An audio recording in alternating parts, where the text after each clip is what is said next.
नमस्कार, मैं हूं प्रीति रघुनंदन। फिलिस्तीनी अथॉरिटी ने इजरायल की सेना पर गाजा के कमाल अदवान अस्पताल में लोगों को जिंदा दफनाने का सनसनीखेज आरोप लगाया है। बैटल ऑफ गाजा में आज इस आरोप की बात करेंगे। इसके अलावा दिखाएंगे हमास की सबसे लंबी सुरंग और गाजा के अलग अलग इलाकों की तबाही।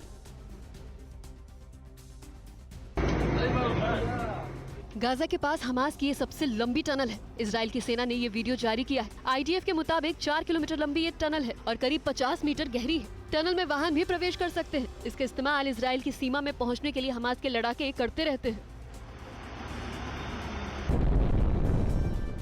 पिछले 24 घंटे में गाजा में आईडीएफ ने हमास के 200 ठिकानों पर हमले का दावा किया है। इजराइल की सेना के मुताबिक पैराट्रूपर्स ब्रिगेड ने हमास के कई ठिकानों पर रेड की, जिसमें भारी संख्या में हथियार बरामद किए गए।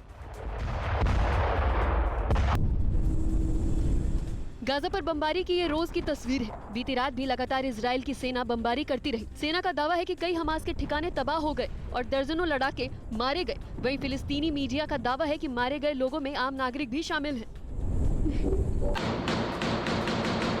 गाजा में कमान अदवान अस्पताल में इजरायली सेना के एक्शन को लेकर बेहद गंभीर सवाल उठ रहे हैं। फिलिस्तीन की हेल्थ मिनिस्ट्री के मुताबिक इजराइल के सैनिकों ने अस्पताल में लोगों को बुलडोजर से कुचलकर जिंदा दफन कर दिया। मिनिस्ट्री ने इस मामले की अंतर्राष्ट्रीय जांच करने की मांग की है।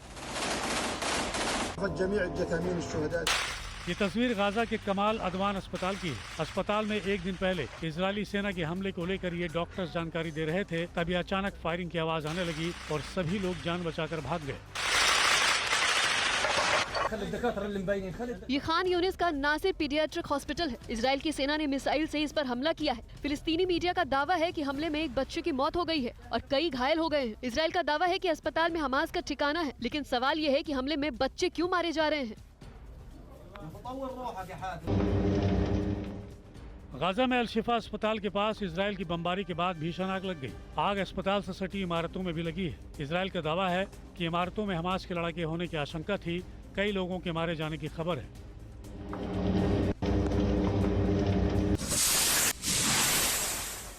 ये रॉकेट अटैक गाजा के एक घर पे हो रहा है, लेकिन हमला किया है फिलिस्तीन मुजाहिदीन मूवमेंट ने। दावा किया जा रहा है कि घर में इजरायली सेना ने अपने बेस बना रखे हैं। हमले में अभी तक किसी नुकसान की खबर नहीं आई है।